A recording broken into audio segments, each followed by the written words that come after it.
Hi, எல்லோரும் எப்படி இருக்கீங்க? வாங்க சப்பாத்திக்கு எம்டி சால்னா எப்படி செய்யலாம்னு பார்க்கலாம்.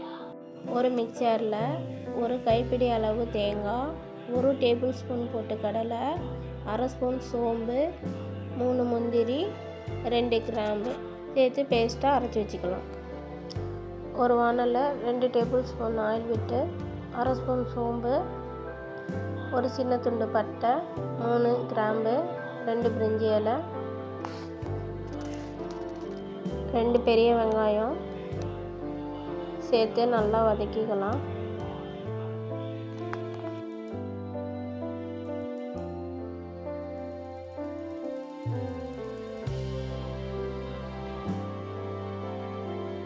நல்லா வதக்கியாச்சு.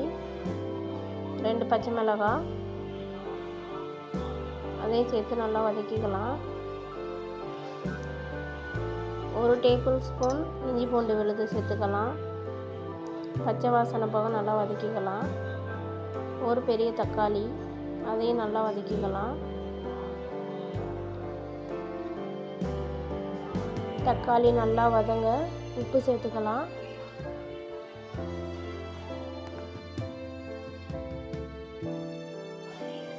கருவேப்பிலை சேர்த்து நல்லா வதக்கி விட்டுக்கலாம். 1 டேபிள் ஸ்பூன் தனி மிளகாய்த்தூள், 1 சிட்டிகை மஞ்சள் தூள் சேர்த்து பச்சை வாசனை போக நல்லா வதக்கிக்கலாம்.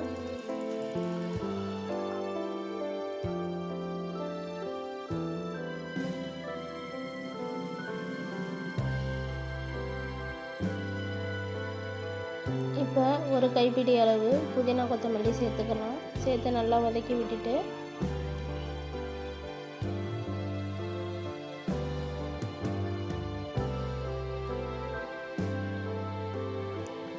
தனியாத்தூள் 1 ஸ்பூன்,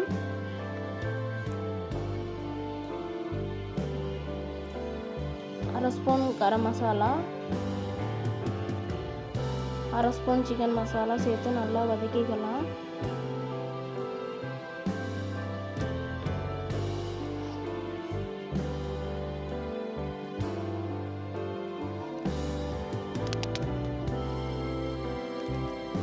இப்போ நல்லா வதங்கிடுச்சு.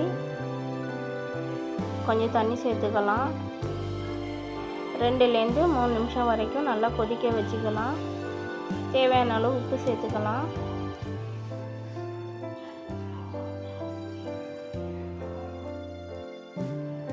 இப்போ நல்லா கொதிஞ்சிடுச்சு. இந்த ஸ்டேஜில் அரைச்சி வச்ச தேங்காய் பேஸ்ட்டை சேர்த்துக்கலாம். சேர்த்து ஒரு 3 நிமிஷம் நல்லா கொதிக்க விட்டுக்கலாம்.